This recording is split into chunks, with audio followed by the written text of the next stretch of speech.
Que el ateísmo es una fe también, por supuesto. No, por supuesto que no lo es. Bueno, ¿acaso no lo cree? ¿No crees en el ateísmo? El biólogo evolutivo Richard Dawkins, autor del libro El espejismo de Dios, aseguró en su tesis que la religión es un virus cultural.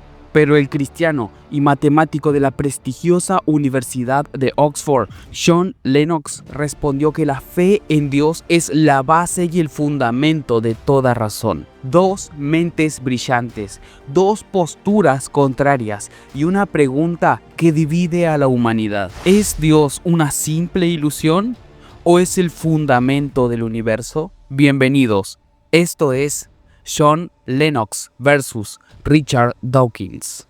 Comencemos. Nací en África.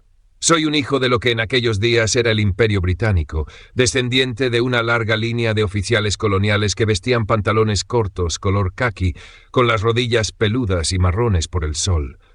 Tuve toda la oportunidad de convertirme en un naturalista, porque África, como saben, es un lugar maravilloso para ser naturalista. Lamentablemente, no fue así. Nunca fui un gran naturalista, para decepción de mi padre, supongo, ya que él sí era un naturalista muy competente. Aún lo es.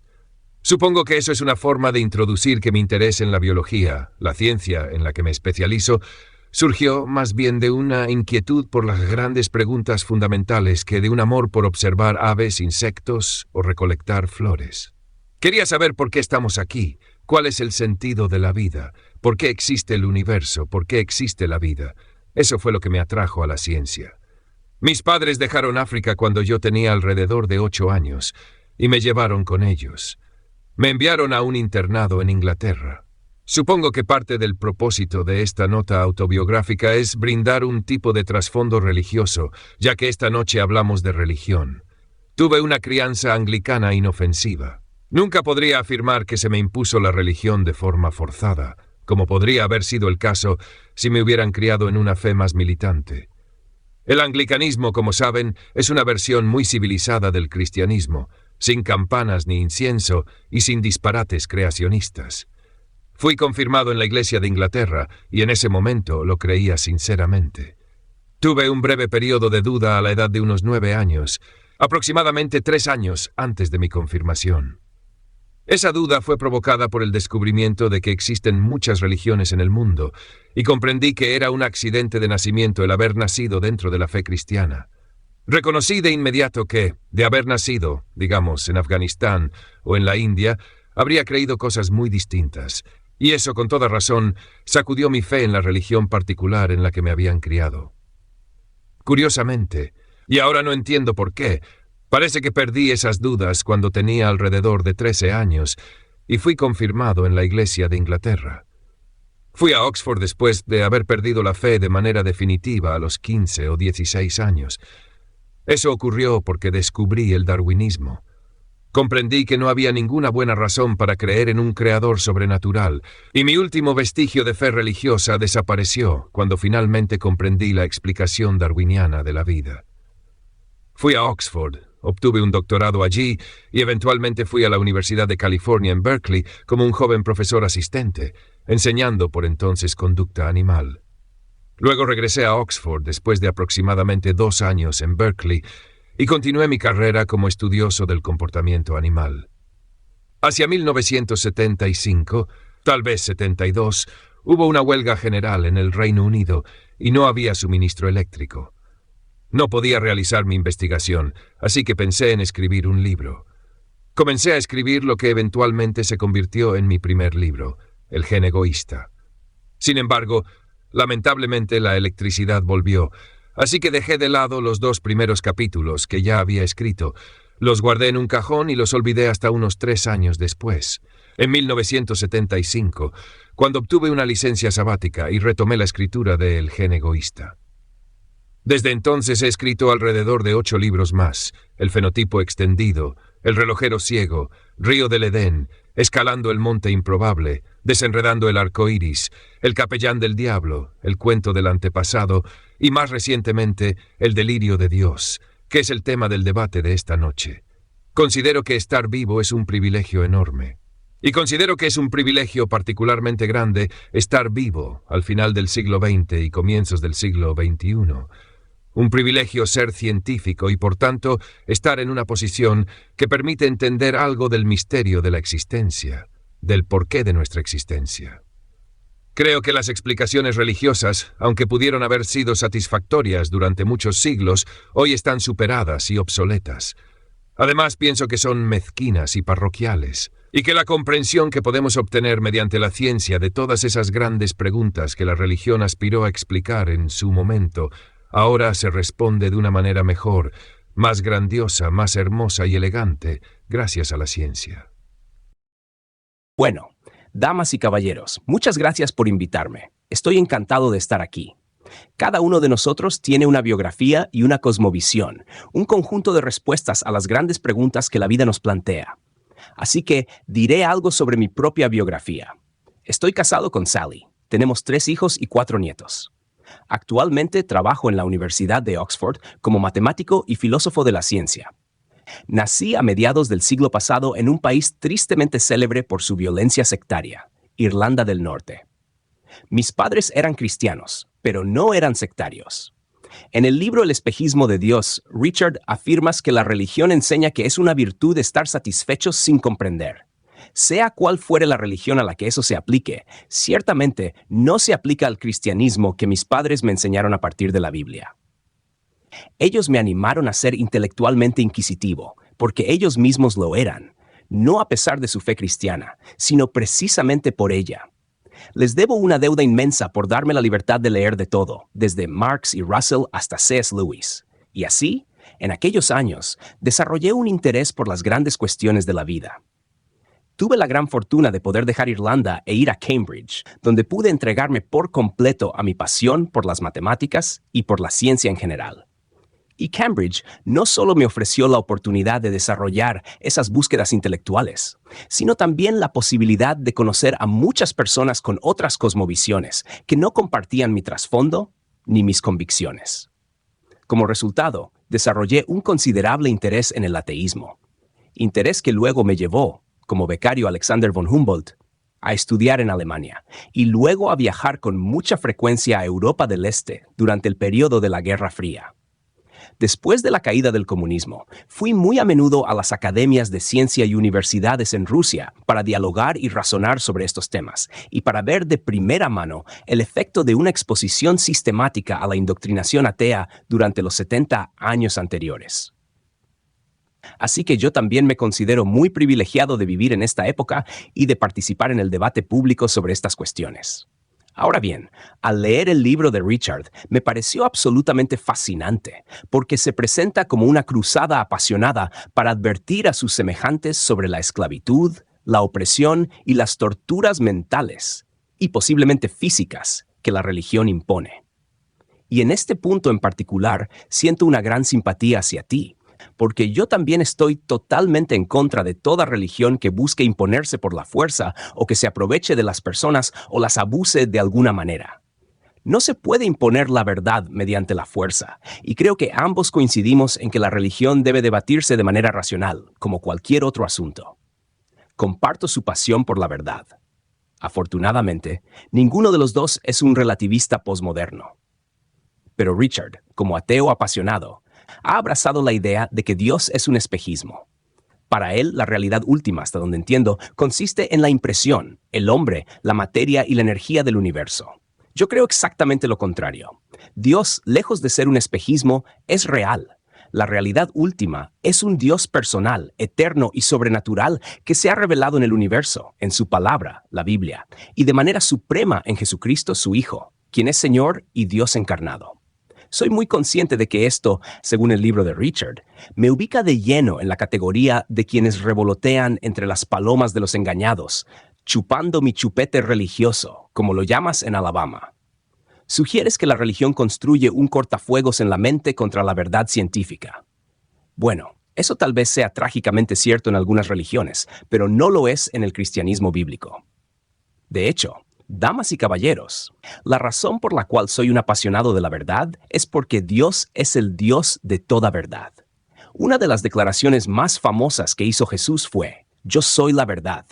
Una afirmación asombrosa que, como señaló hace tiempo C.S. Lewis, o es la declaración de un megalómano patológicamente equivocado, o es verdadera.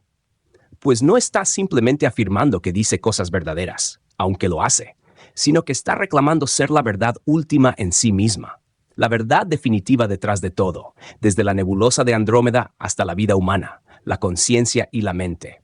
Por favor, observen que lo que nos divide no es la ciencia. Ambos estamos comprometidos con ella, sino nuestras cosmovisiones. La suya es atea, la mía, teísta y cristiana. Su libro nos presenta un mundo sombrío. Es un intento sin reservas de liberar a las personas del dragón de la religión, para que puedan llevar una vida centrada en el presente, de realización personal sin restricciones, libre de la amenaza latente de un Dios imaginario. Y afirma que ese mundo se ve lúgubre y frío, especialmente desde la manta de seguridad que ofrece la ignorancia religiosa. Pero, damas y caballeros, debemos tomar eso en serio. Si así son las cosas, entonces así son, y debemos enfrentarlas. Pero también debemos debatirlo con seriedad y examinar la evidencia. Ninguno de nosotros desea fundar su vida en un espejismo. Entonces, ¿cuál es el espejismo? ¿El ateísmo o el cristianismo? Eso debe decidirlo cada uno de nosotros sobre la base de la evidencia, por supuesto. Para quienes desean estar más cerca de Jesús y conocerlo mejor, escribí este libro de Cristología Reformada. Está disponible en Amazon a un precio muy accesible. Pero si usted no tiene el dinero para adquirirlo, envíeme un correo al mail que aparece en pantalla y se lo facilitaré totalmente gratis, sin solicitarle ningún tipo de explicaciones. La primera tesis del libro del profesor Dawkins, y cada una de las que están reflejadas en su programa es un resumen, no una cita directa, es la siguiente. La fe es ciega, la ciencia basada en la evidencia. Tengo un extracto en la parte superior de la página 126 para ilustrar su argumento, profesor Dawkins. Uno de los verdaderos efectos nocivos de la religión es que enseña que es una virtud estar satisfechos sin comprender. ¿Podría explayarse, por favor? La ciencia utiliza la evidencia para descubrir la verdad sobre el universo.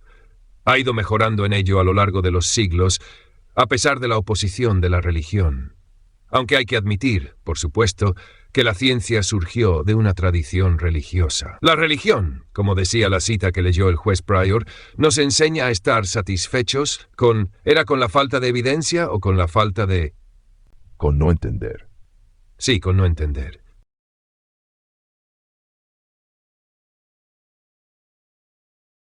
Creo que cuando uno contempla la belleza del mundo y se pregunta cómo llegó a ser lo que es, queda naturalmente sobrecogido por un sentimiento de asombro, un sentimiento de admiración, y casi siente el deseo de adorar algo. Yo experimento eso. Reconozco que otros científicos, como Carl Sagan, también lo sienten. Einstein lo sentía. Todos nosotros compartimos una especie de reverencia religiosa por las bellezas del universo, por la complejidad de la vida, por la inmensidad misma del cosmos, por la magnitud del tiempo geológico. Y resulta tentador traducir ese sentimiento de asombro y adoración en el deseo de adorar algo en particular, una persona, un agente. Uno quiere atribuirlo a un hacedor, a un creador. Lo que la ciencia ha logrado ahora es una emancipación de ese impulso a atribuir estas cosas a un creador.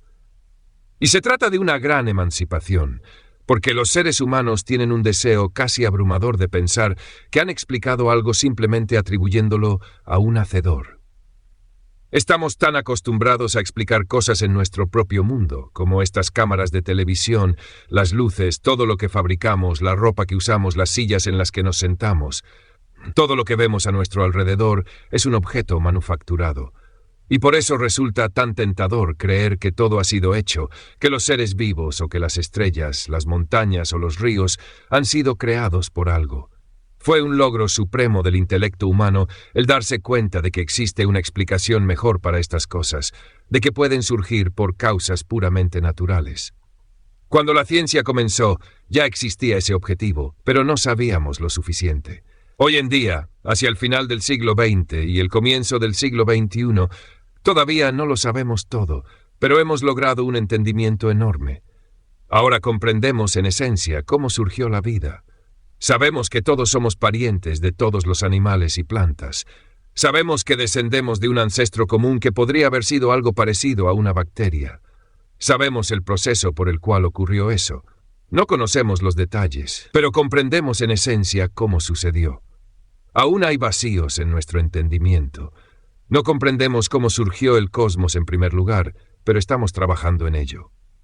La empresa científica es una búsqueda activa de vacíos en nuestro conocimiento, una búsqueda de la ignorancia para poder trabajar y llenar esa ignorancia. Pero la religión nos enseña a estar satisfechos con no comprender realmente cada una de estas preguntas difíciles que surgen. La ciencia dice, muy bien, arremanguémonos y pongámonos a trabajar en ello.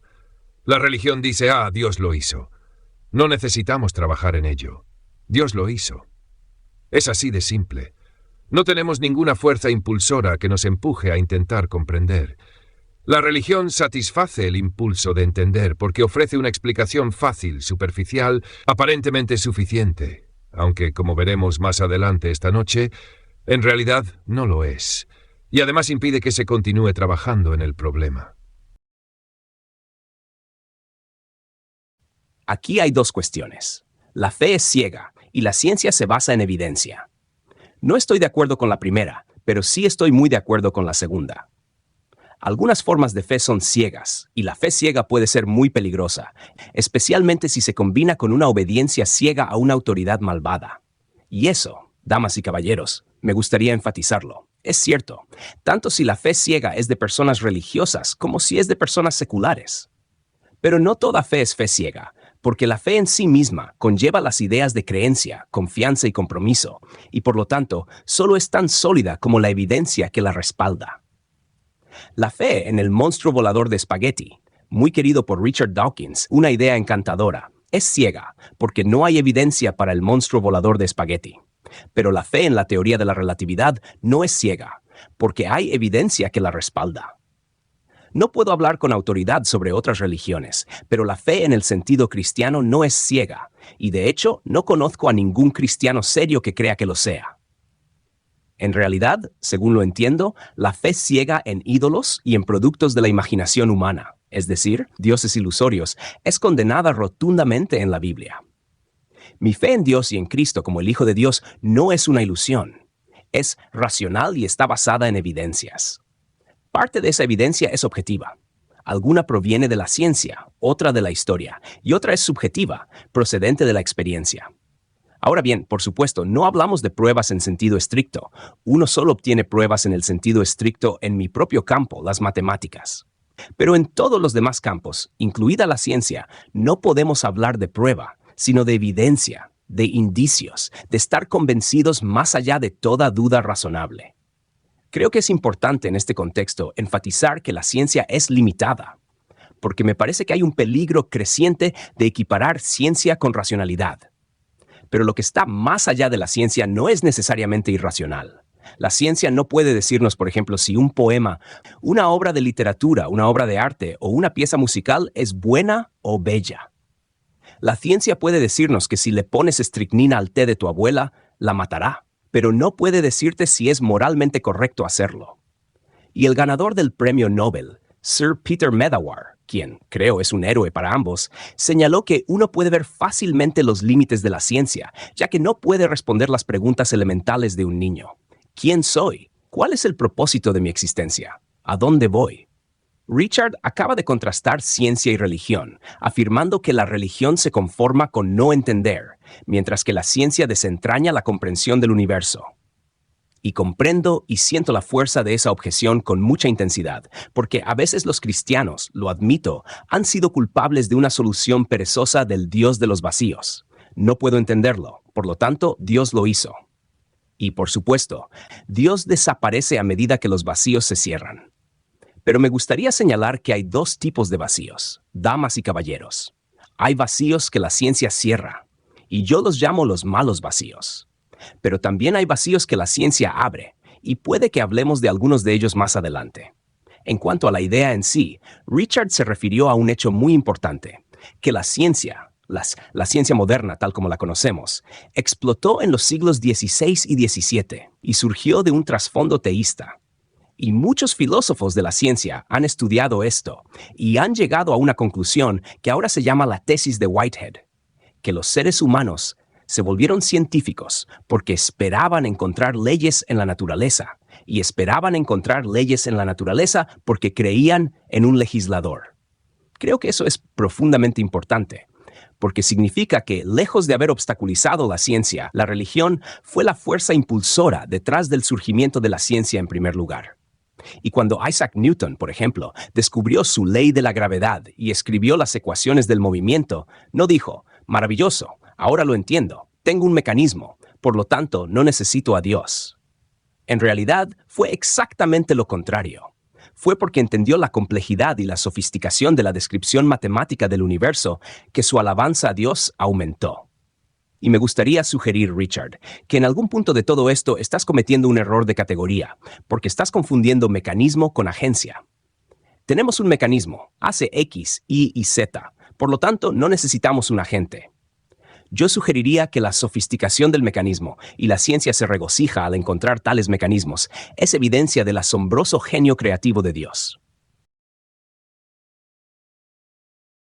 Nuestra siguiente tesis es que la ciencia respalda el ateísmo, no el cristianismo. Y sobre esta tesis, profesor Dawkins, me gustaría leer 2 extractos de su libro. El primero está en la página 67.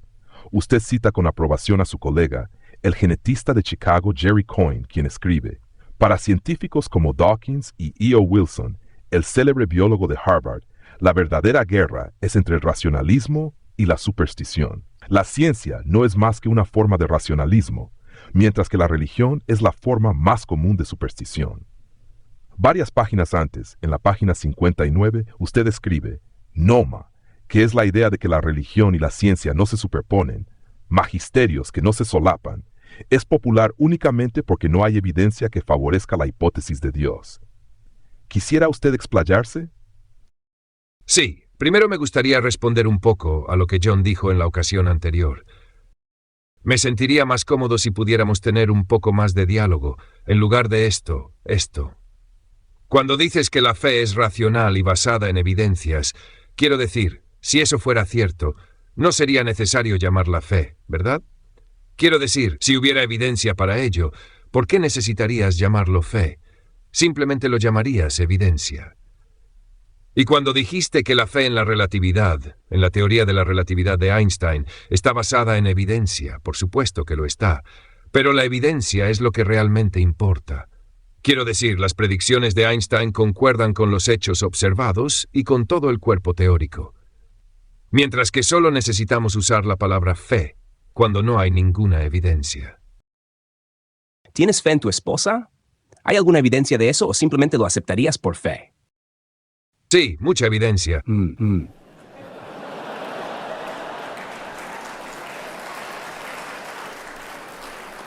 Hagamos una generalización. No importa lo de mi esposa. Es lo mismo con la fe y, Richard, también es lo mismo con la Biblia. Digamos que en general, ¿cómo sabemos que alguien nos ama? Bien, sí, puedes usar la palabra fe para eso si quieres, pero no es el uso correcto de la palabra, porque es que tú sabes por qué lo sabes. Sabes que tu esposa te ama por todo tipo de pequeñas señales, pequeños matices en la voz, pequeñas miradas en los ojos. Esa es la evidencia. Es evidencia perfectamente válida. Eso no es fe. Sí, eso es fe. Bueno, entonces estamos reduciéndolo a pura semántica. Creo que ha sido influenciado demasiado por Kant. ¿Lo notas? Bien, sigamos. ¿Cuál de estos, en cuál estamos ahora? No parecía tener mucha conexión con las citas del espejismo de Dios. En realidad encaja bien con la primera. Está bien, sí. Leíste una cita de Jerry Coyne sobre que la verdadera guerra es entre el sobrenaturalismo y el naturalismo. El contexto de esa cita era la lucha por el control, en cierto sentido, en la educación estadounidense, entre el creacionismo y la evolución. En ese contexto, se me ha acusado de perjudicar la causa, porque como sabes, hay un problema con la educación en Estados Unidos. Algunos locos están intentando introducir el creacionismo en las escuelas, lo cual es obviamente muy perjudicial para la ciencia. Mis colegas científicos están profundamente preocupados por esto y están tratando de combatirlo, y todo mi apoyo para ellos. Se quejan de que no estoy ayudando, que en cierto modo estoy sacudiendo el barco al decir abiertamente que fue mi comprensión de la evolución la que me llevó al ateísmo. Y señalan, con razón, que si yo fuera llamado a declarar en un tribunal testificando a favor de la evolución y en contra de la enseñanza del creacionismo, y el abogado dijera, señor Dawkins, ¿es cierto que la evolución lo llevó al ateísmo? Yo tendría que decir que sí. Entonces él se giraría hacia el jurado y diría, mi caso está cerrado. Eso no ayuda a la causa de la ciencia, vincular evolución con ateísmo. Ese era el contexto de la observación de Jerry Coyne. Coyne decía, bien, si solo te importa la batalla política limitada de salvar la ciencia estadounidense en las escuelas, entonces deberías cerrar la boca y dejar de hablar del ateísmo. Pero sí, como Coyne piensa, la verdadera guerra es entre sobrenaturalismo y naturalismo, entonces dirías, la batalla entre evolución y creacionismo es solo una escaramuza. La verdadera guerra es sobre algo mucho más profundo. Ese era el contexto. Noma era la segunda cita que leíste. Se refiere a magisterios que no se superponen. El difunto Stephen Gould argumentó que no había una verdadera batalla entre ciencia y religión porque trataban sobre magisterios que no se superponen, cosas diferentes, como barcos que pasan en la noche sin contacto entre ellos, sobre cosas totalmente distintas. Yo no creo eso ni por un momento. Creo que la religión, en cierto sentido, sí trata sobre la ciencia. Creo que las afirmaciones religiosas sobre el universo son afirmaciones científicas. Sospecho que John podría coincidir conmigo en esto. Las afirmaciones sobre el universo son afirmaciones científicas. Un universo con un Dios sería un tipo de universo muy distinto a uno sin Dios.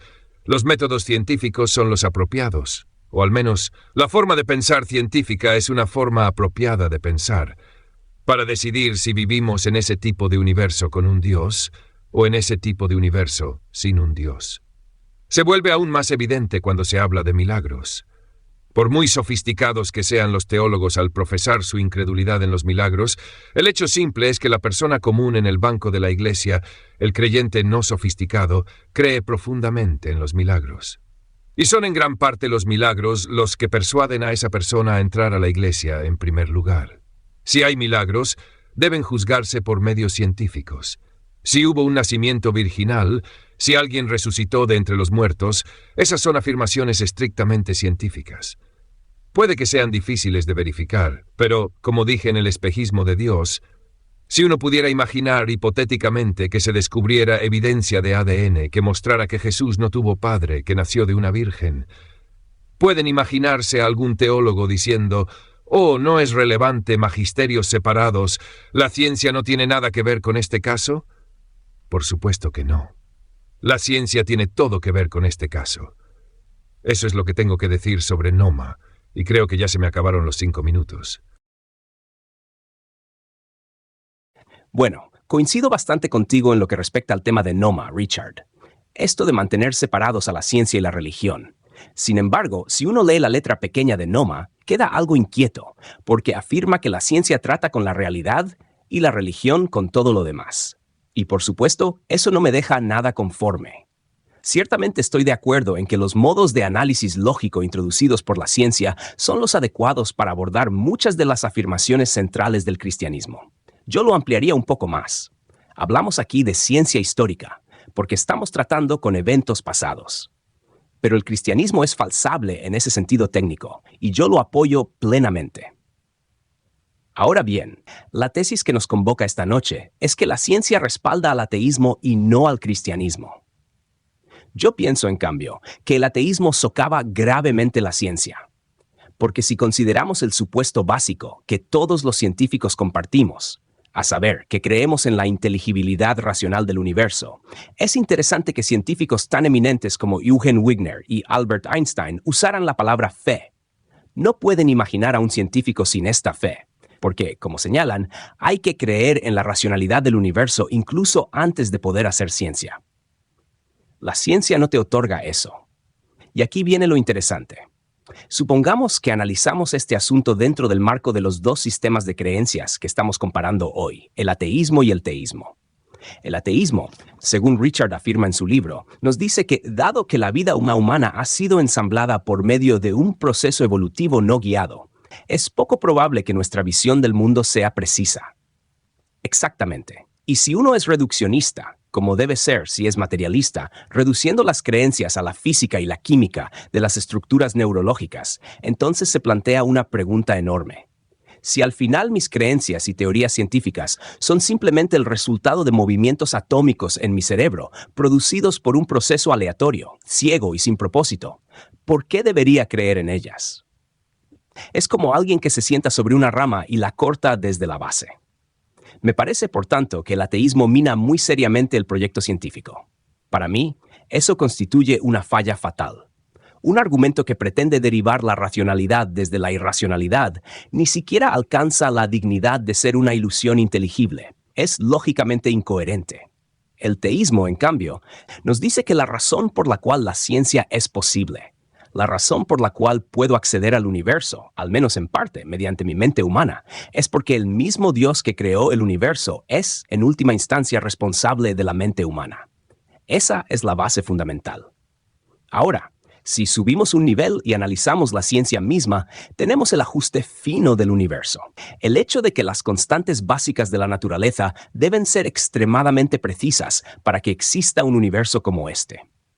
Sé que algunos prefieren, y esa es la palabra que usa Sir Martin Rees, una explicación basada en un multiverso, que, en mi opinión, no resuelve los problemas lógicos. Pero me interesa especialmente el veredicto de Arno Penzias, quien ganó el premio Nobel por descubrir el fondo cósmico de microondas.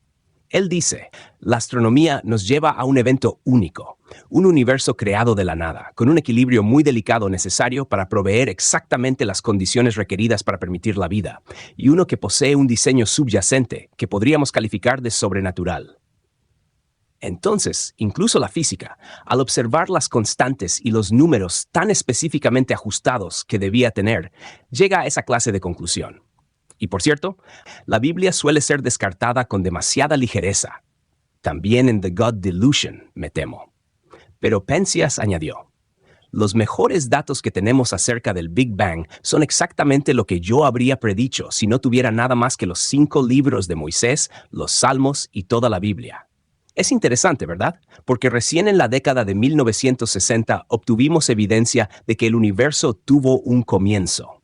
Fue muy emocionante, lo recuerdo bien, porque durante siglos Europa estuvo dominada por el pensamiento aristotélico, que colocaba a la Tierra fija en el centro del universo, con todo girando a su alrededor, y que consideraba que todo existía eternamente.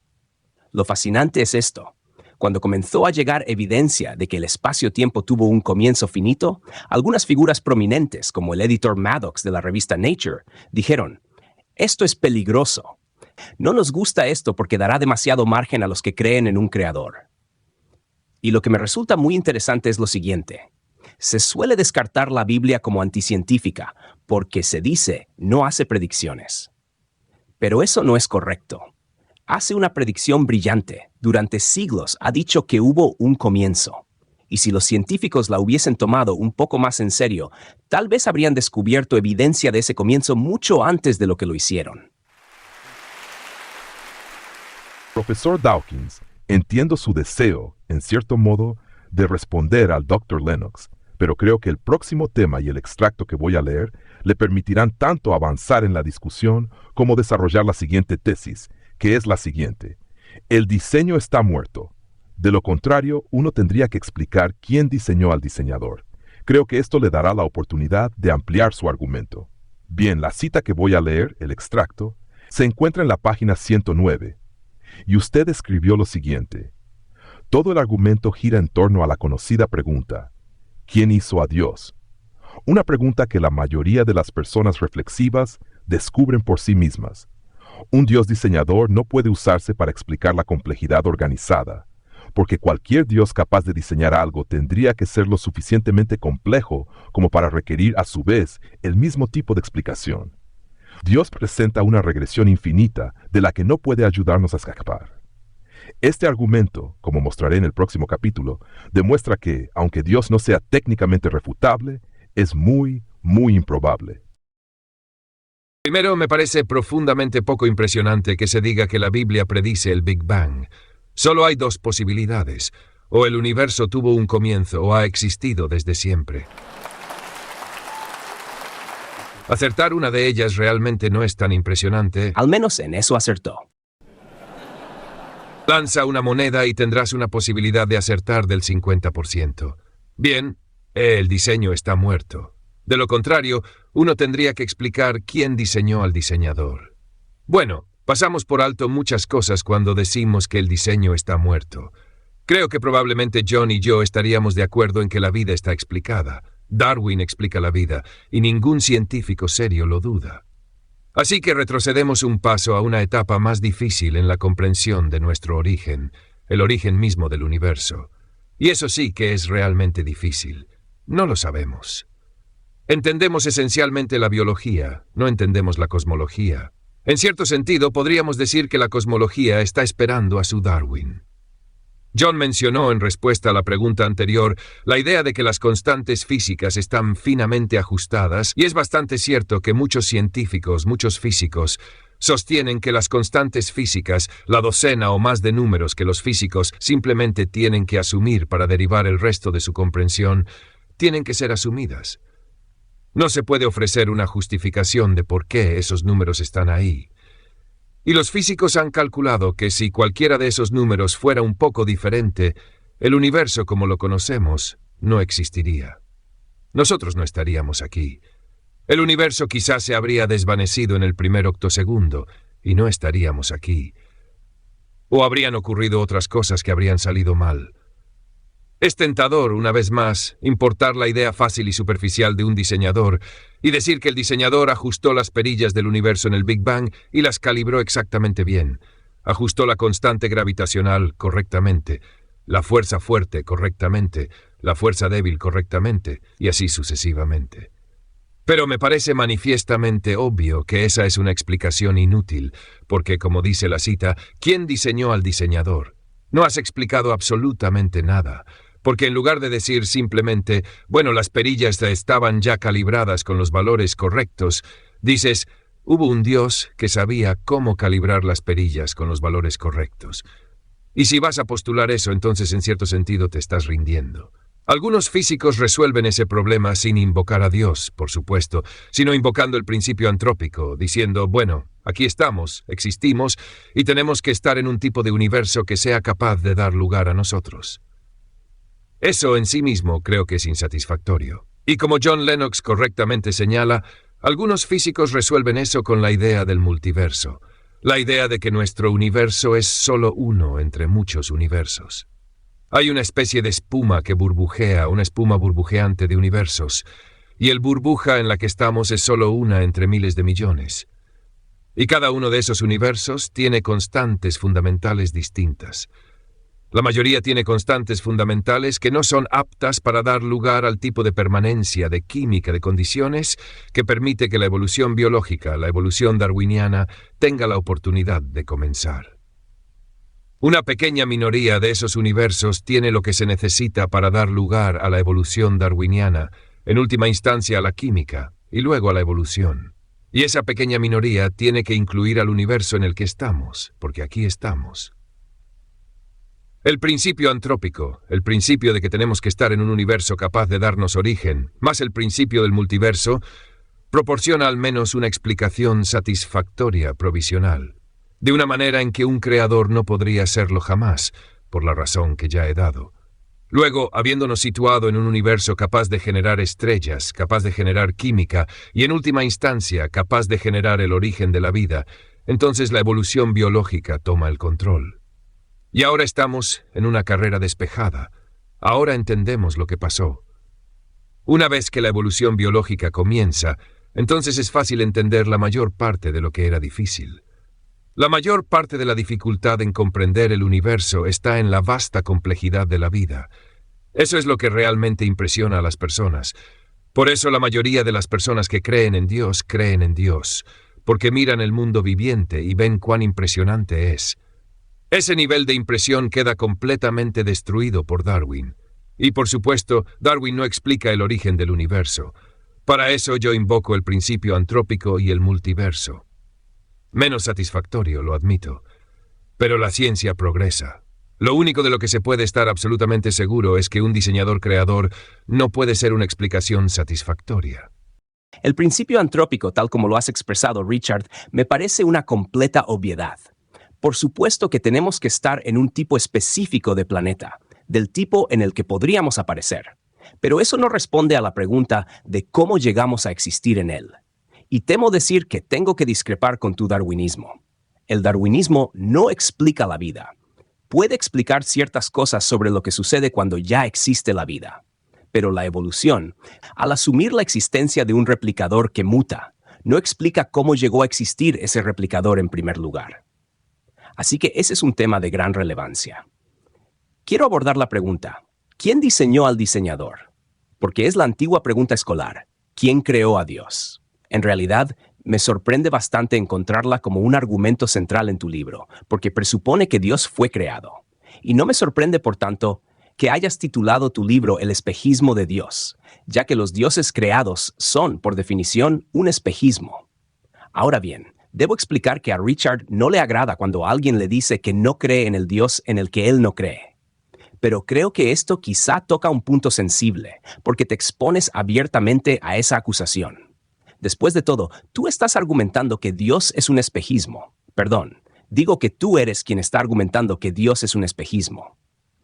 Y para evaluar ese argumento, necesito saber qué entiendes tú por Dios. Y si tú dices, si existe un Dios, hay que preguntarse quién creó a Dios. Eso significa que estás reduciendo tu pensamiento a dioses creados. Pues bien, ninguno de nosotros cree en dioses creados, ni los judíos, ni los musulmanes, ni los cristianos. Y creo que ese argumento, entonces, está completamente fuera de lugar. Quizá deberías colocarlo en el estante rotulado Teteras Celestiales, que es donde pertenece. El Dios que creó el universo, damas y caballeros, no fue creado. Él es eterno. Esta es la distinción fundamental entre Dios y el universo. El universo llegó a existir, Dios no. Y este es precisamente el punto que el apóstol cristiano Juan establece al comienzo de su evangelio. En el principio ya existía el Verbo. El Verbo ya era. Todas las cosas llegaron a ser por medio de él. Dios es increado. El universo fue creado por él. Ahora, no sé si Richard tiene dificultades con el concepto de lo increado. No lo sé, y me encantaría saber si, como materialista, él cree que la materia, la energía y las leyes de la naturaleza han existido siempre. Porque si así fuera, entonces él sí cree en algo eterno. Tal vez, entonces, la dificultad esté en creer en una persona eterna. Pero quiero profundizar más en esto, porque tú has sugerido que introducir a Dios significaría el fin de la ciencia. Que Dios no es una explicación, ya que, por definición, es más complejo que aquello que se intenta explicar. Ahora bien, tú presentas esto como un argumento central de tu libro, y no habría esperado un argumento como ese de un científico, porque las explicaciones científicas suelen ser, de hecho, cada vez más complejas. La caída de una manzana es un evento simple, pero su explicación, mediante la ley de la gravitación de Newton, ya estira las mentes de muchos.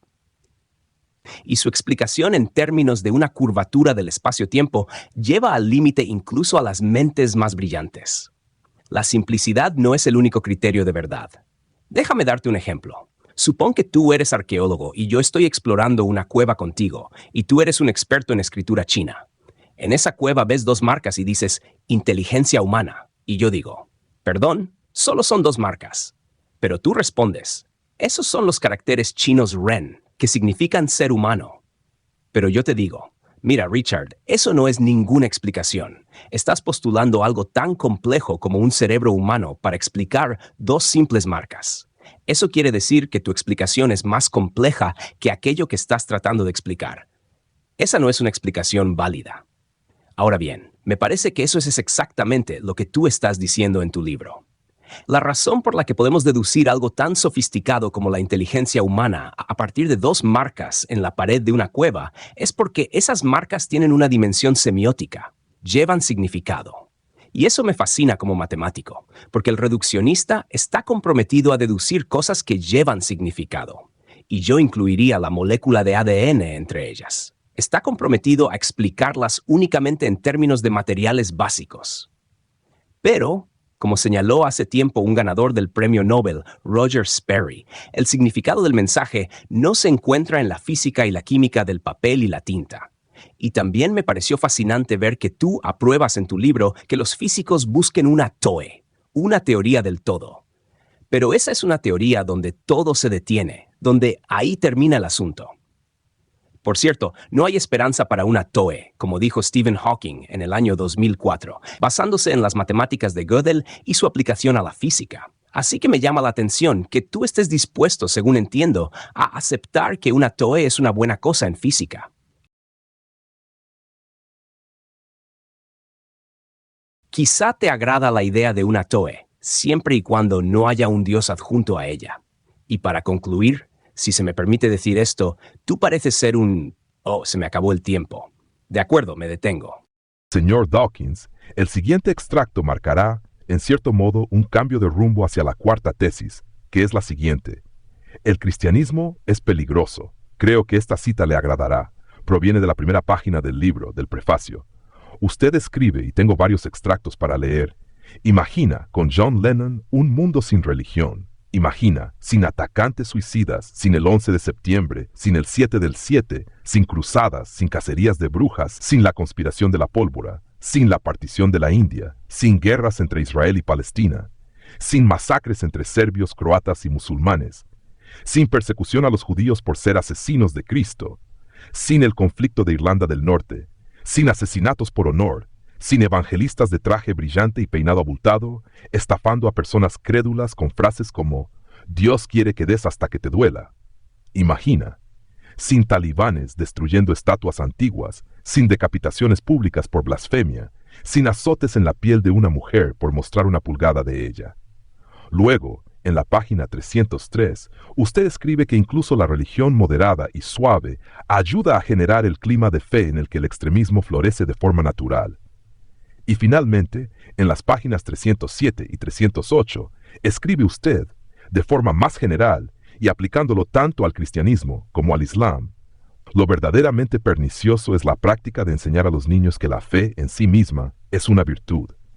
La fe es un mal precisamente porque no requiere justificación y no tolera discusión. Se supone que esto es un debate y me siento profundamente frustrado. Voy a responder a lo de ¿quién creó a Dios? Quiero decir, la palabra creado fue introducida por alguien más. Yo no, o tal vez sí dije quién creó a Dios, pero ese no es el punto. El punto no es si Dios es algo creado o no. El punto es esta cuestión de la simplicidad que tú con razón retomaste. Para comprender la existencia de la complejidad, no podemos simplemente postular complejidad. Tenemos que retroceder hasta la simplicidad. Ahora bien, John usó la ilustración de un arqueólogo, ¿no?, que encontró unos rasguños en una cueva, y eso se suponía que era un argumento poderoso. Los rasguños eran muy simples, pero la persona que los hizo era compleja. Eso no tiene nada que ver con el argumento que yo presento. El argumento que yo presento es que si estamos intentando explicar la complejidad, necesitamos algún tipo de explicación última para la existencia de un objeto complejo, un objeto improbable. Ciertamente los rasguños en la cueva son simples, y ciertamente el ser humano que hizo esos rasguños es complejo. Si uno encontrara, digamos, en otro planeta, algunos rasguños que indicaran la existencia de vida, claro que postularíamos la existencia de un ser viviente complejo. Pero ambos necesitaríamos una explicación de dónde vino ese ser viviente complejo. Y yo te propongo que decir simplemente siempre estuvo ahí, o simplemente sucedió, es precisamente el tipo de no explicación que los creacionistas acusan a los evolucionistas de sostener. Ellos dicen, ¿cómo pudo un ojo surgir por puro azar? Bueno, por supuesto que un ojo no pudo surgir por puro azar.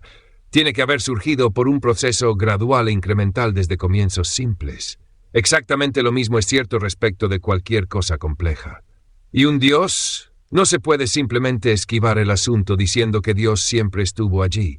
Aún así se necesita una explicación.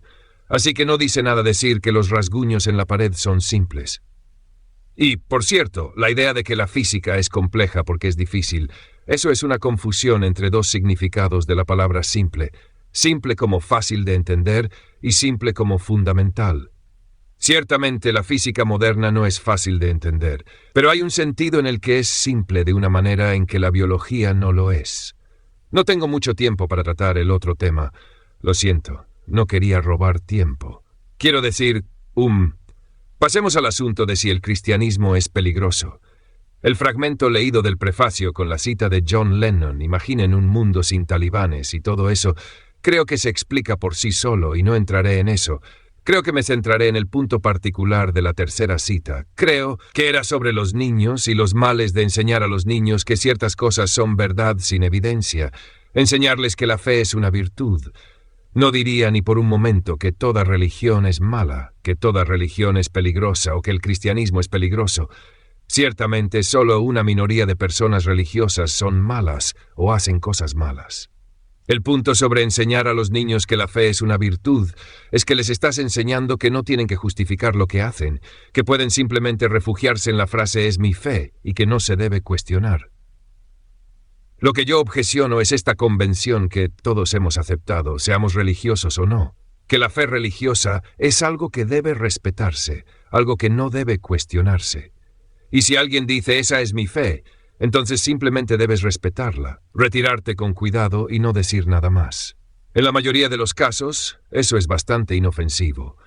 Pero si eres el tipo de persona que toma su fe literalmente y crees que Alá te ha ordenado, que es la voluntad de Alá que vayas a hacer estallar a alguien, entonces es el hecho de que fuiste educado desde niño en una madrasa para creer implícitamente en la fe que te enseñaron y no cuestionarla, lo que, si resulta que tienes una mente inestable o una tendencia a la violencia, lleva a ese tipo de actos terribles que se cometen en nombre de la religión. Debo enfatizar de nuevo, no estoy diciendo que la mayoría de las personas religiosas cometan actos terribles. Estoy diciendo que la fe es un arma terrible porque justifica la realización de actos terribles que no necesitan ser justificados por la razón o la evidencia. El único regalo que me gustaría dar a cualquier niño es el escepticismo. No creas algo solo porque te lo dicen. No creas algo solo porque es tu tradición. No creas algo solo porque está en un libro sagrado. Busca la evidencia y cuestiona con escepticismo. Y si todos hicieran eso, no estaríamos sufriendo muchas de las cosas terribles que están ocurriendo en el mundo actualmente.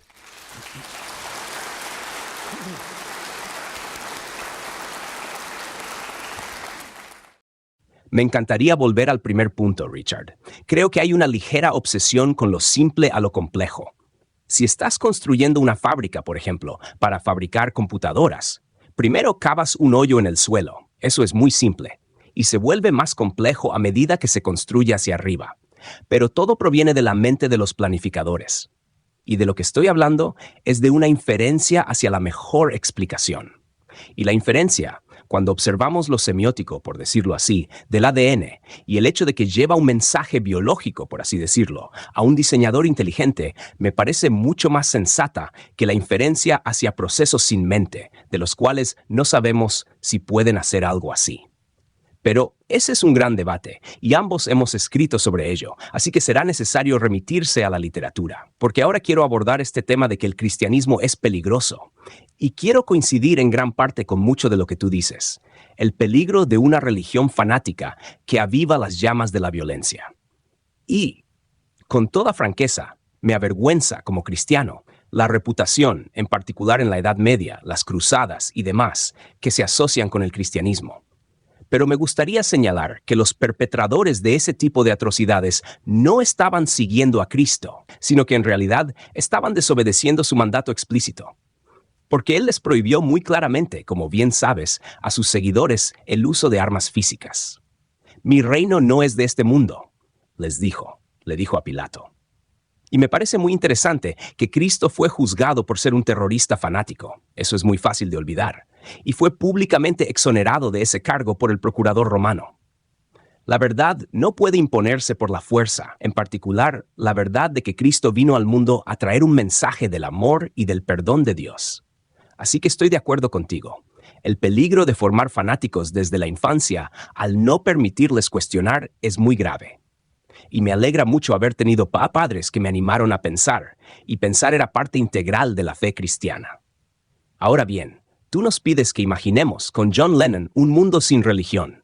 Bueno, me gustaría que imaginaras con John Lennox un mundo sin ateísmo, sin Stalin, sin Mao, sin Pol Pot, por nombrar solo a los líderes de los 3 estados oficialmente ateos. Un mundo sin gulag, sin revolución cultural, sin campos de exterminio. Creo que ese sería también un mundo que valdría la pena imaginar. Y debo decir que me perturba mucho en tu libro lo que me parece un intento de eliminar de la historia las atrocidades del mundo comunista. He pasado mucho tiempo visitando esa parte del mundo y no reconozco nada de lo que tú describes. El ateísmo no era algo periférico en el marxismo. Para Marx, la crítica a la religión era la base de toda crítica. Y por eso me preocupa que un científico que se interesa por la ciencia histórica, en el sentido de la biología evolutiva, de desentrañar la historia, se conforme con un análisis muy superficial del periodo de la Guerra Fría. Y me inquieta aún más leer afirmaciones como esta. Aun si aceptamos que Hitler y Stalin compartían el ateísmo, ambos también tenían bigote, como Saddam Hussein. ¿Y qué? Bueno, sí, los tres también tenían nariz, como el resto de nosotros. Pero ¿qué clase de razonamiento es ese? No estamos hablando de características compartidas en general, sino de la ideología motivadora que llevó a estos hombres a asesinar a millones en su intento de erradicar la religión, ya fuera judía, cristiana o de cualquier otro tipo. Así que me perturba profundamente tu análisis histórico. Escribes que no crees que haya un ateo en el mundo que demolería la Meca, Chartres, York Minster o la Catedral de Notre Dame. Pero ¿qué hay de los miles de iglesias que fueron demolidas en la Rusia de Stalin y su conversión forzosa en museos? Ahora bien, puedo entender por qué alguien querría reescribir la historia del siglo XX para eliminar el papel del ateísmo, porque fácilmente se podría trazar un paralelo entre la agenda antirreligiosa de los nuevos ateos y el intento del comunismo de erradicar la religión. Eso no es el camino correcto, creo yo. Y estoy seguro de que te sentirías justamente ofendido, y no lo sugeriría ni por un momento, si dijera que, porque tú y Stalin eran ateos, tú aprobabas la eliminación despiadada de millones.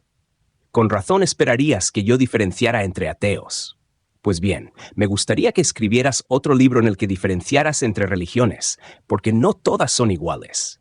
Algunas fomentan el fanatismo, otras no. Y por último, tú sostienes que las enseñanzas de la religión moderada son una invitación abierta al extremismo.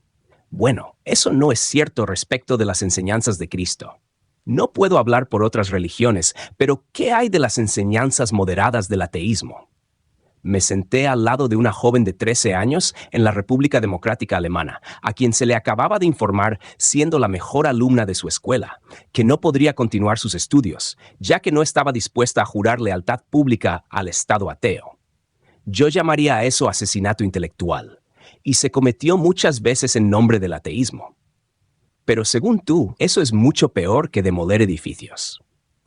Tú dices que no hay la más mínima evidencia de que los ateos hagan ese tipo de cosas. Pero sí la hay, aunque tal vez te he malinterpretado.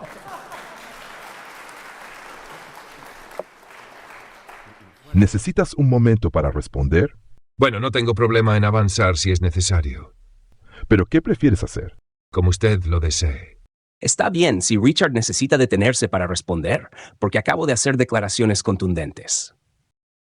En el espejismo de Dios, deliberadamente le resté importancia a todos los males individuales de la religión. Los mencioné de vez en cuando, pero no me detuve en las cruzadas, los conquistadores, ni nada por el estilo. No estoy tratando de decir que que las personas religiosas hagan cosas malas. Estoy completamente de acuerdo en que Stalin, Hitler, Pol Pot y Mao hicieron cosas terriblemente malas. Incluso puede ser que el ateísmo fuera una parte integral del marxismo, que los llevó a hacer cosas terriblemente malas. Si es que, en efecto, fue su marxismo lo que los llevó a hacer esas cosas malas. Lo que me interesa es que creo que existe un camino lógico que va de la religión a la realización de actos terribles. Y de alguna manera lo mencioné en la respuesta anterior, cuando hablaba de cómo la fe puede llevarte a hacer cosas. Hay un camino lógico que dice, si realmente crees que tu Dios, Alá o quien sea, quiere que hagas algo, que irás al cielo, al paraíso si lo haces, entonces es posible que una persona completamente lógica y racional haga cosas horribles. No puedo concebir un camino lógico que lleve a alguien a decir, porque soy ateo, por lo tanto es racional matar, asesinar, ser cruel o hacer alguna cosa horrible. Puedo ver fácilmente que hay muchos individuos que resultan ser ateos. Tal vez incluso individuos con alguna otra filosofía que incidentalmente está asociada con el ateísmo. Pero no hay un camino lógico. Esos jóvenes que pusieron bombas en el metro de Londres y en los autobuses, esos 19 hombres que estrellaron aviones contra varios objetivos en los Estados Unidos en septiembre del año 2001, no eran psicópatas, no eran personas oprimidas ni ignorantes. Eran personas educadas, racionales, que creían apasionadamente que estaban en lo correcto. Creían que eran justos, creían que eran buenos. Según su religión, ellos eran buenos. Lo mismo puede decirse de las cosas horribles hechas por los talibanes, como la opresión de las mujeres. Estas personas creían profundamente en lo que hacían, y se sigue lógicamente que si se concede la premisa de su fe, entonces las cosas terribles que hacen siguen lógicamente. Las cosas terribles que hizo Stalin no se derivan de su ateísmo, se derivan de algo horrible que había dentro de él. Christopher Hitchens ha señalado que Stalin era, en efecto, un nuevo zar de un país que, durante siglos, había sido educado para creer que existía un rey casi divino, un zar, y habría sido una locura que Stalin no hubiera explotado esa sumisión servil del campesinado, que durante siglos había estado subyugado a los zares. Habría sido una locura que Stalin no lo hiciera. Habría sido una locura que Hitler no lo hiciera, independientemente de si Hitler mismo era religioso, y sobre eso hay cierta disputa. Se puede presentar un buen argumento de que Hitler era religioso, pero no me importa si lo era o no. El hecho es que los actos terribles de Hitler fueron ejecutados por cristianos que eran... Creo que lo dejaré ahí. Incluso eso creo que no es relevante. El punto al que volvería una y otra vez es que no harás actos terribles por ser ateo. Puede que lo hagas, sí, pero no por razones racionales. En cambio, sí puedes hacer cosas terribles por razones muy racionales si eres religioso.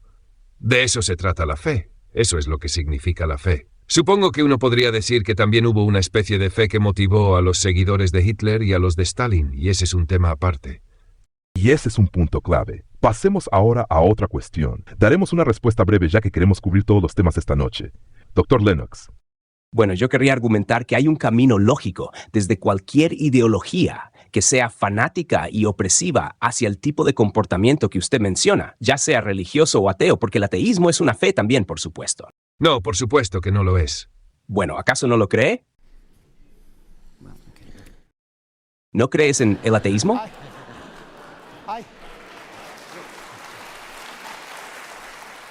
¿Acaso no sabes que eres ateo con respecto a los dioses de la mitología nórdica? Exacto, son falsedades, yo no creo en ellas. Pero tú sí crees en el ateísmo, ese es tu sistema de fe. Estoy exactamente en la misma posición con respecto a tu Yahvé, tu Jehová, o como lo llames. Estoy en exactamente la misma posición con respecto a él que tú estás con respecto a Zeus. Y no puedo imaginar que no creer en Zeus lleve a cometer actos terribles. Es exactamente lo mismo que no creer en Dios. Si queremos avanzar con los demás temas del debate, necesitamos seguir adelante en este momento. Sigamos. Está bien, sigamos. Creo que el asunto no tiene nada que ver con Zeus y demás, son deidades inexistentes. El asunto tiene que ver con dos explicaciones alternativas del universo, y cada uno de nosotros tiene su fe. Yo creo que hay un Dios detrás de este universo. Tú crees que el universo es todo lo que hay, que el cosmos es todo lo que existe. Ambas son afirmaciones de fe. Tú crees que tienes evidencia para ello. ¿Cómo podrías creer en el cosmos? Tenemos un límite de tiempo, profesor y doctor. La quinta tesis es que nadie necesita a Dios para ser moral. Solo tengo una cita. Es breve y está en la página 226. No necesitamos a Dios para ser buenos o malos. Si piensas por qué podrías necesitar a Dios para ser moral, solo se me ocurren dos razones por las que eso podría tener sentido. Podrías decir que necesitas un libro que te diga qué es lo moral. Bueno, en ese caso, sinceramente espero que nadie en esta sala base su moral en la Biblia cristiana o en el Corán, porque si lo hacen, su moral probablemente será espantosa. Es innecesario decir que puedes encontrar algunos versículos decentes, puedes encontrar versículos aceptables tanto en la Biblia como en el Corán, y si eliges y seleccionas esos versículos, entonces puedes decir, en retrospectiva, este versículo encaja con mi visión de lo que es moral, ese versículo no. Así que voy a ignorar ese y quedarme con este. Pero no necesitabas la Biblia para hacer esa selección. Hiciste esa selección sobre la base de otra cosa, algo que todos tenemos en común, seamos religiosos o no. Todos nosotros somos, en mayor o menor medida, morales, algunos más que otros. Si somos morales o no, no tiene nada que ver con si leemos la Biblia. Algunas personas son amables, otras son compasivas, otras se preocupan por el sufrimiento, otras no. No tiene nada que ver con la Biblia. La otra razón por la que podrías necesitar la religión para ser moral es porque tienes miedo de Dios. Porque temes que si no eres moral serás castigado, o estás tratando de agradar a Dios y ser bueno para obtener una recompensa. Ninguna de esas dos es una razón muy noble para ser bueno, por decirlo menos. Ahora bien, podrías decir que eso me obliga a enfrentar un desafío. ¿Cómo sé qué es lo moral? Bueno, en general no lo sé. Pero el punto que quiero destacar es que sí parece haber una especie de aceptación humana universal de que ciertas cosas están bien y otras están mal. Si observas otras culturas, si miras los hallazgos antropológicos en diferentes contextos culturales, encontrarás una especie de acuerdo de que ciertas cosas están mal y otras están bien. Hay desacuerdo en los detalles, claro. La regla de oro, haz a los demás lo que te gustaría que te hagan a ti, es un principio muy extendido y en cierto modo casi equivale al sentido común.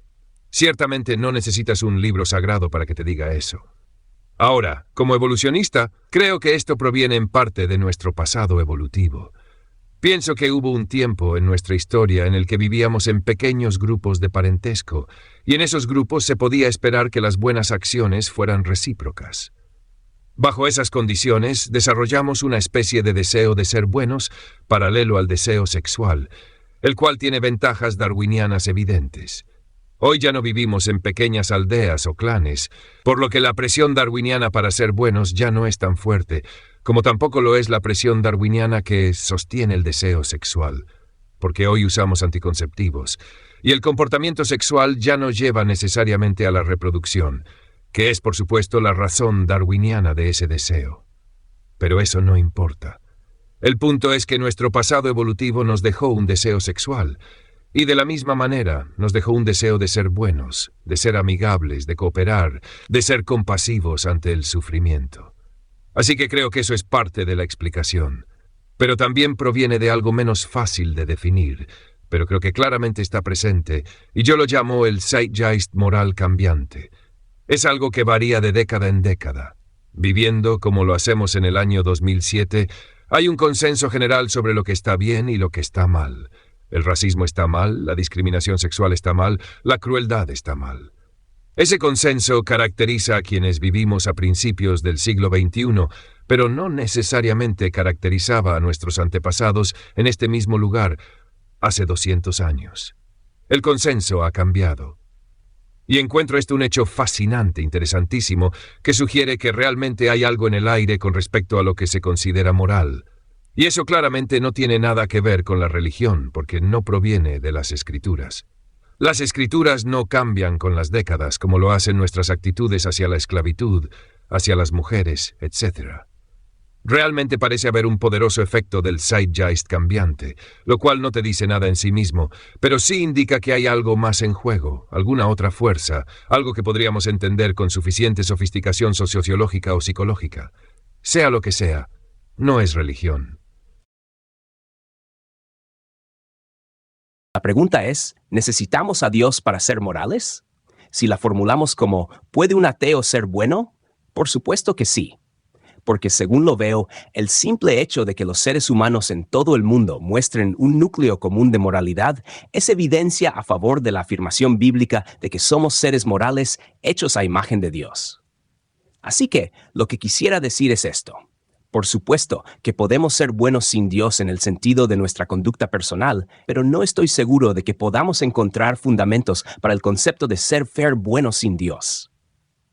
Tú admites que no se puede obtener ética a partir de la ciencia. En tu libro A Devil's Chaplain, dices que la ciencia no tiene métodos para decidir qué es ético.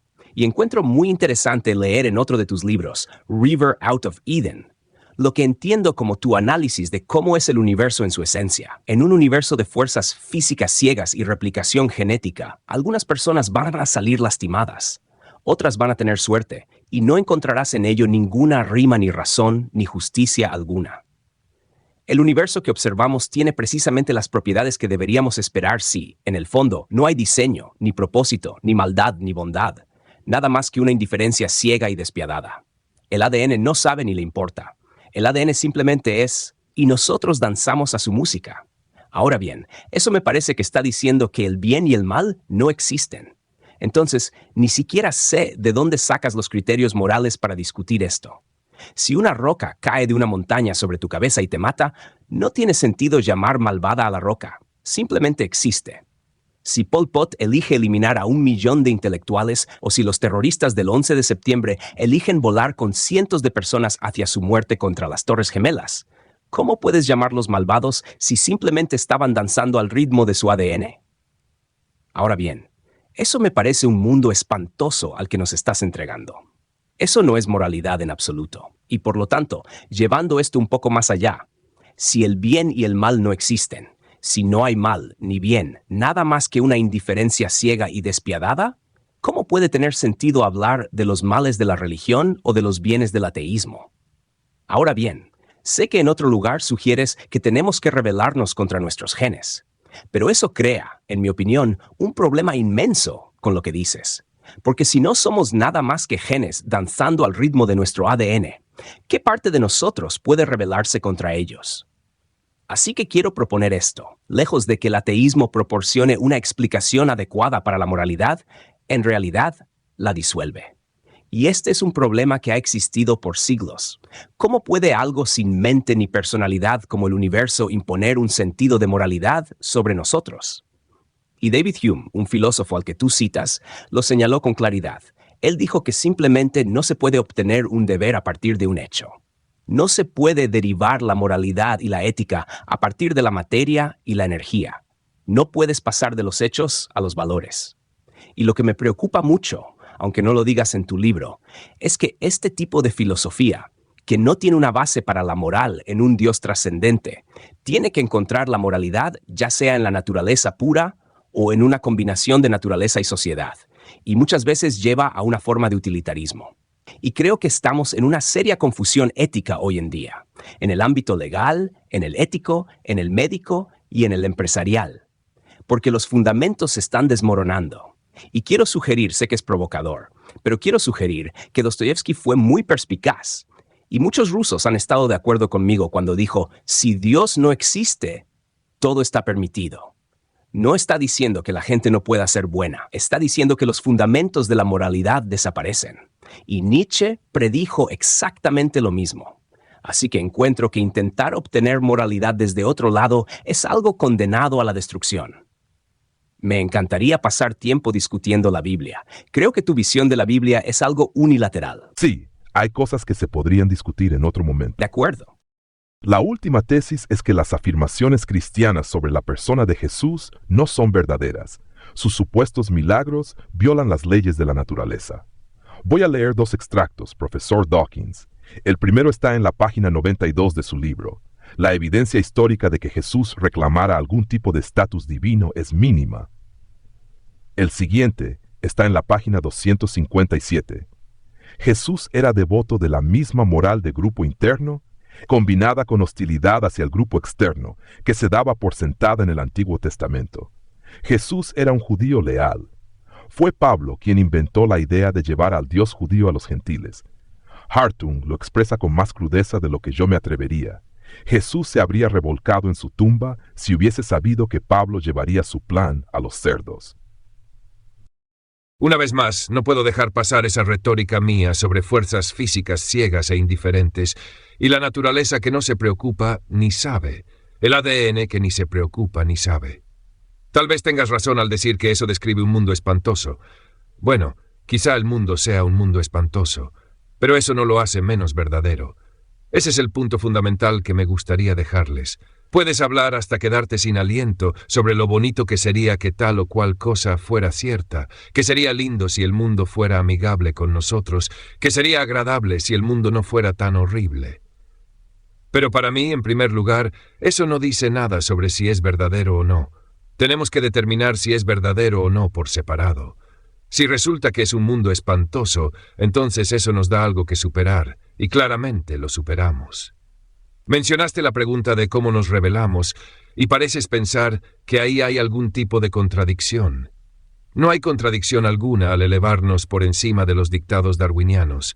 Lo hacemos cada vez que usamos un anticonceptivo. Es sencillo. Cada vez que usas un anticonceptivo, estás desafiando el imperativo darwiniano de reproducirse.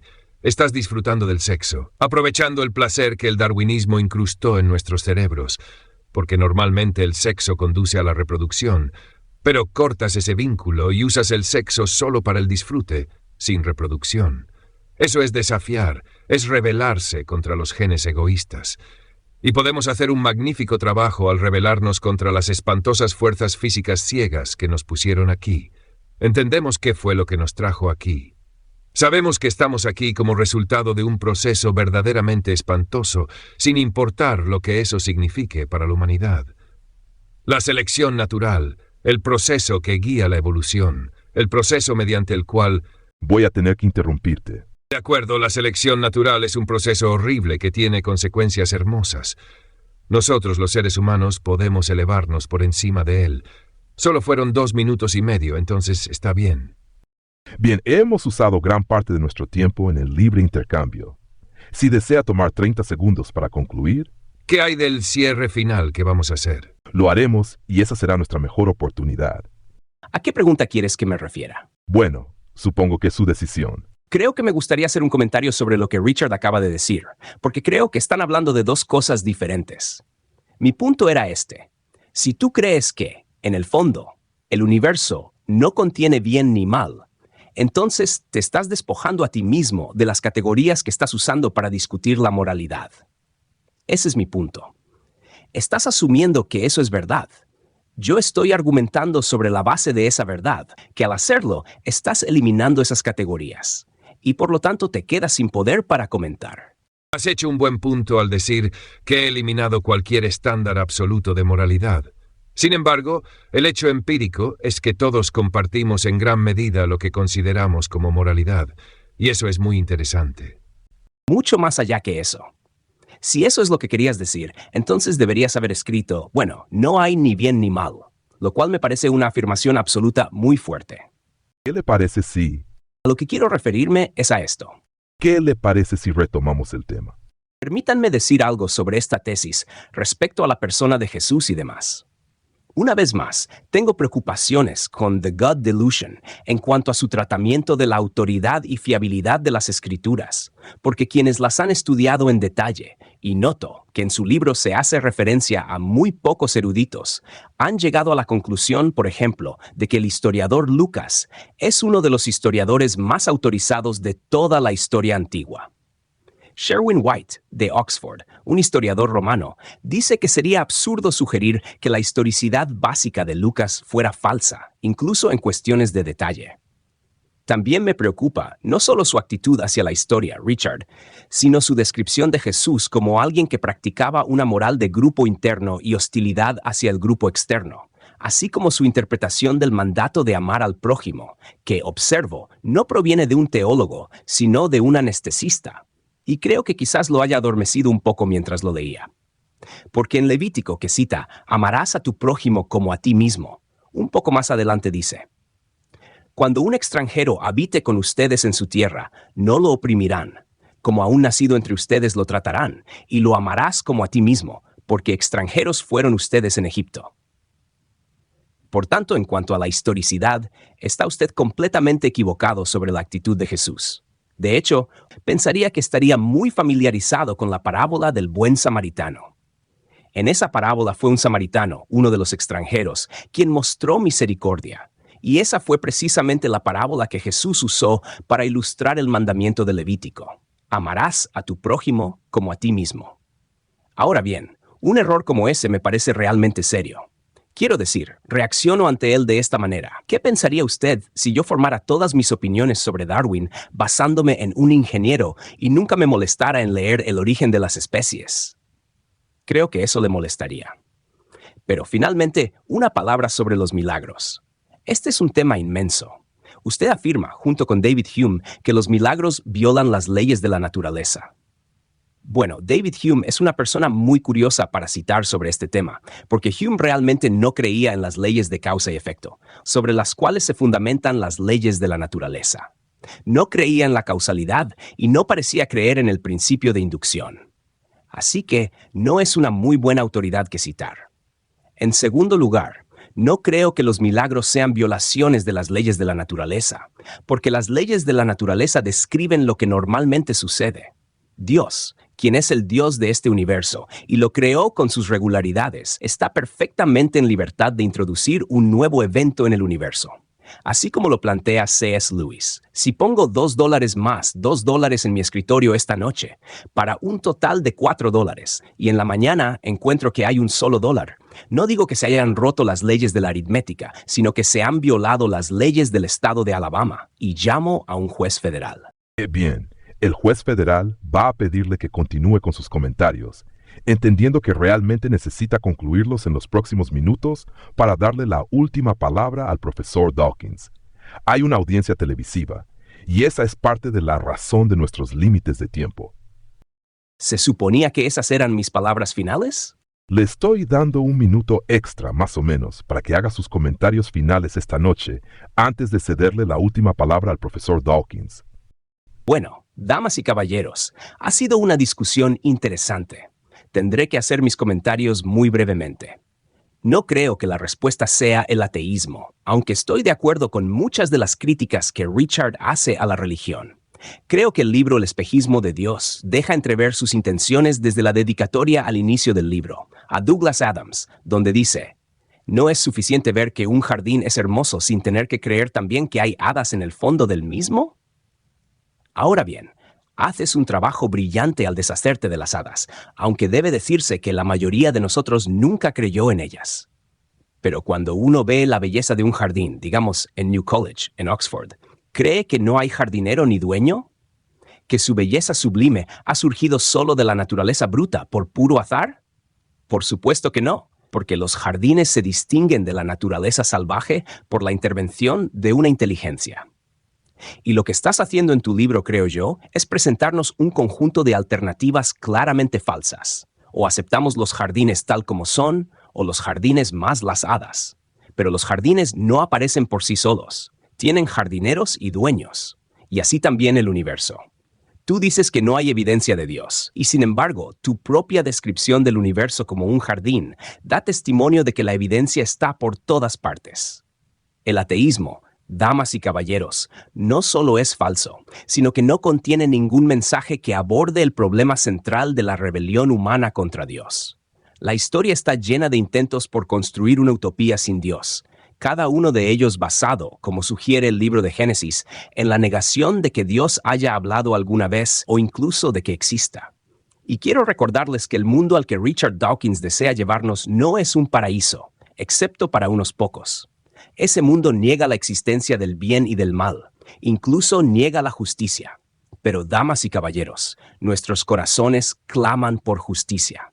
Y hace siglos, el apóstol Pablo habló a los filósofos de Atenas y les señaló que habría un día en el que Dios juzgaría al mundo por medio del hombre que él había designado, Jesucristo, y que le había dado a todos una prueba de ello al resucitarlo de entre los muertos. Y la resurrección de Jesucristo, un milagro, algo sobrenatural, constituye para mí la evidencia central sobre la cual baso mi fe. No solo en que el ateísmo es un engaño, sino en que la justicia es real y que nuestro sentido de moralidad no se burla de nosotros. Porque si no hay resurrección, si no hay nada después de la muerte, entonces, al final, los terroristas y los fanáticos se salieron con la suya.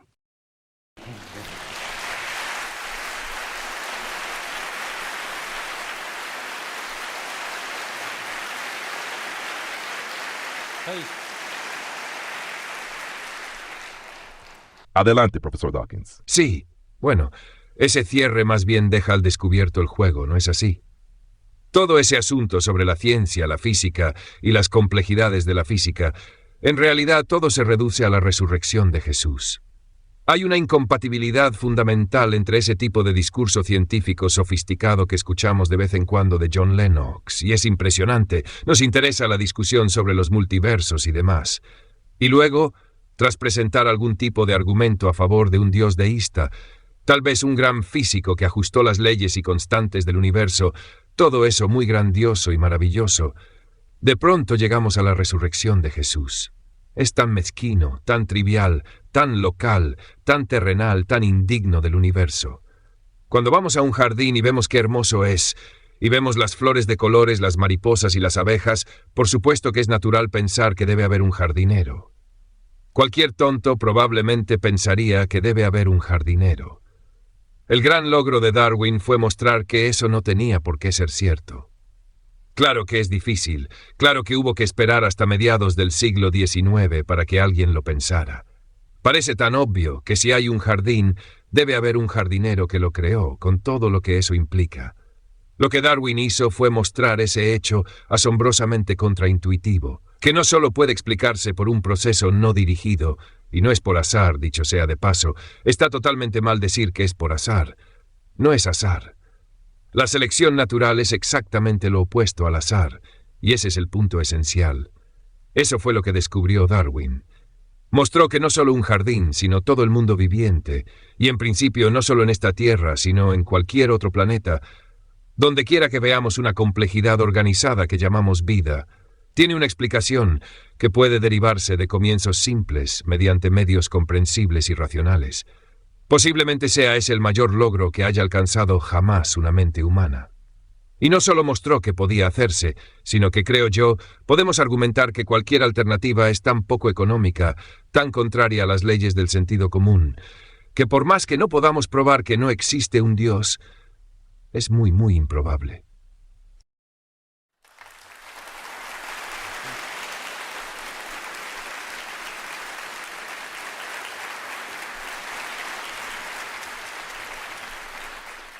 Seguimos a Cristo en un mundo que lo ofende y lo niega. Pero si este material te fortalece en tu fe, suscríbete. Oscura noche me envuelve dudas de mi razón. Cristo que predicamos en mi corazón. La luz que guía en tormenta, menos yo y más Jesús. Curando heridas abiertas, solo tú, solo tú.